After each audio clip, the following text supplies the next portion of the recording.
guys, and welcome back to, I'm going to call this Chapter 2, Part 2.1.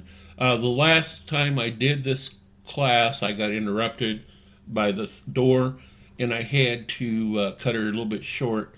So I want to go ahead and start this by saying, first of all, if you're watching and you're enjoying these classes, please subscribe. Down below here, there's a little red button that says subscribe, and please hit that. If you have questions or comments, you can do that by contacting me on the comment section below, or if you don't want to leave your comments in public view, you can send me an email at disabilitynoway, all one word, at gmail.com. And I will get back to you just as soon as I possibly can on that. And I'm usually very responsive on those things because it comes straight to my phone. Okay, the first part I want to talk about is last week we discussed problem solving to go along with our goal setting. I want to say that we had worked on, the pros and cons lists. And I had everybody write down issues that they were having or detriments toward their goal, and to find a way to answer or to clear that up by using communication and by putting a proper answer to those issues on the pro side. It's very, very, very difficult to find those answers. And at that point is where we have to look back and check on ourselves, make sure that we're not, as I was talking about in the last lesson, we're not beating our heads against the wall when there's an open door next to us. So one of the things I'm going to mention a little bit too is I'm not going to say we should give up on our goals. Not at all. I'm saying that sometimes you have to go into a mode that's called goal shifting. So basically what you do is you look at that goal and you move a little bit to the side of it. So you kind of veer off a little bit. But it's kind of like, the way I look at it is like if you're in a boat and you're trying to go upstream, they do a thing called tacking. That's where you go back and forth against the current and you tack your way forward. So that's kind of what I'm looking at here with goal structuring or goal resetting, is that you look at other options and other ways. So what I'm saying is basically never get caught up in a box. Always look toward other avenues to get what you want. And sometimes it may be going a little bit off of the direction that you might feel comfortable with to get to where you really want to be in the first place. So, but all again, still the same thing maintains. It is all about communication, not getting frustrated, and trying your best to get that proper communication out there to settle those goals or to settle the problems and get to those goals. One of the other aspects I want to talk about a little bit today, let me grab the book real quick here just so I don't screw this up. And that was called goal shifting, is when you shift your goals a little bit to the side. Oh, showstoppers. That was it. Sometimes when we set our goals and we are working to obtain our goals, we'll hit stop signs along the way, or showstoppers. And what a showstopper is, it's just like an absolute no. We've talked about our goals. There's one thing I'd like for you to do while you still have your paper out, is I want you to write down a long-term goal, something that you'd like to do, and then I would like for you to break it down to where you see would be the middle or the midterm goal. And then I want you to look at what would be a very achievable short-term goal.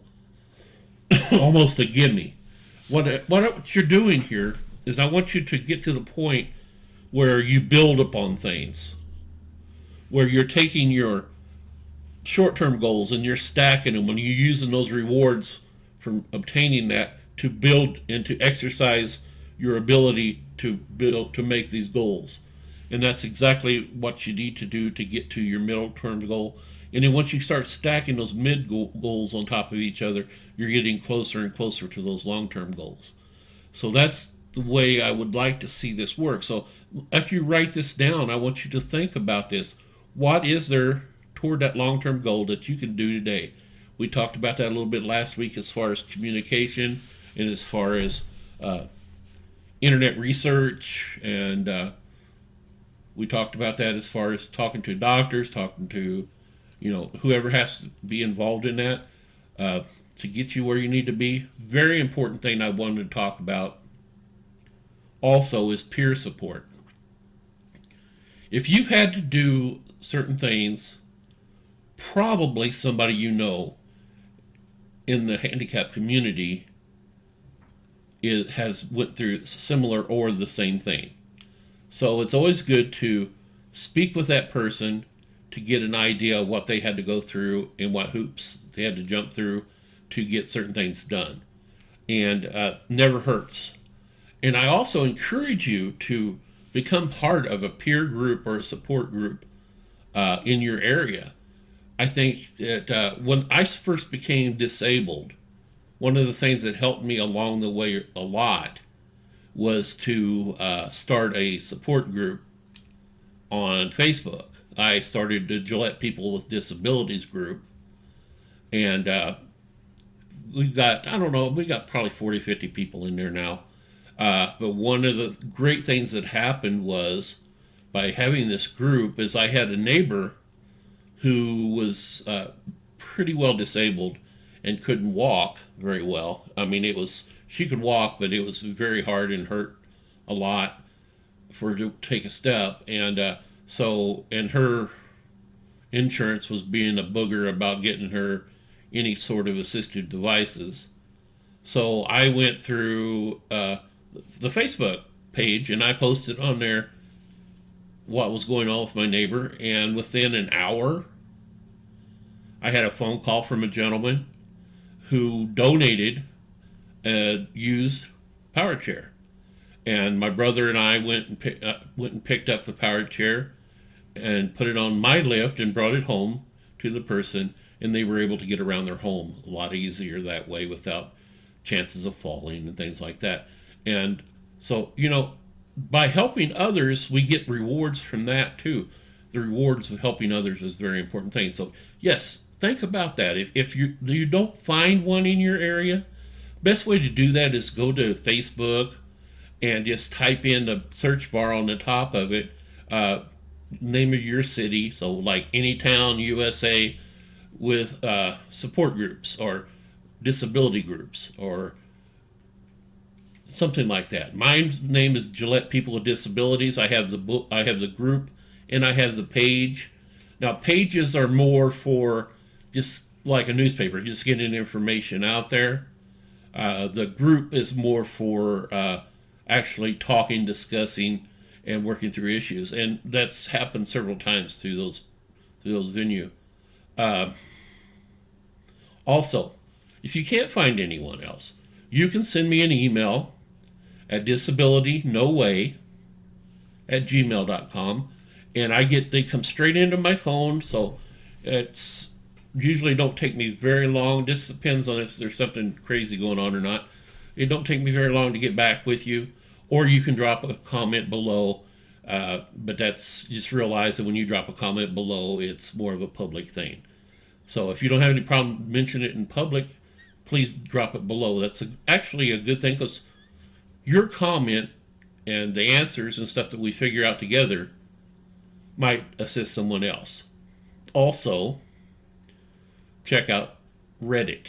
Readit. Looks like you read it, Reddit. Check it out, and there's several different what they call subreddits on there, and they have a disability Reddit there. They have veterans with disabilities Reddit subreddits there. Just different things you can go in, and that's a good forum too, where you can get good information. I'm actually a member over there with the Disabilities No Way.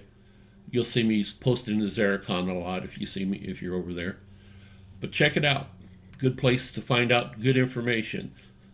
Just, it's always a buyer beware thing, because some people might put stuff on there just because they're it's like I said, the way one thing works for one person doesn't always work the other way. And anytime you deal with the internet, there are a certain class of people called trolls that'll come in and try to mess up everything. They'll try to mess up anybody's information. And I don't know why people would even want to do that, but that's what happens sometimes. Um, but getting back to the problem solving, and I'm not going to make this go very long because I don't want to interfere. We're like at 11 minutes already. I don't want to interfere with the time. We're pretty much through the goal setting or the problem solving portion of it. I think so. If we kind of look back and summarize it, communication is the main thing. Reaching out and touching people, having a little thicker skin sometimes isn't a bad thing. So we are able to take a no and realize that that doesn't mean no forever. Uh, we need to look at that also. I started to do a situation similar to that today, and because I didn't, it made things a lot easier. So just really don't shut yourself off by pulling yourself away from others when you actually hear that no. I know that didn't come out quite the way I meant it, but I think you got the gist of it. All right, guys, thanks again. We'll be back here real soon with Chapter 3. Please, if you like what you're seeing, please just share it and like it and subscribe. Comment below. Till next class, be well.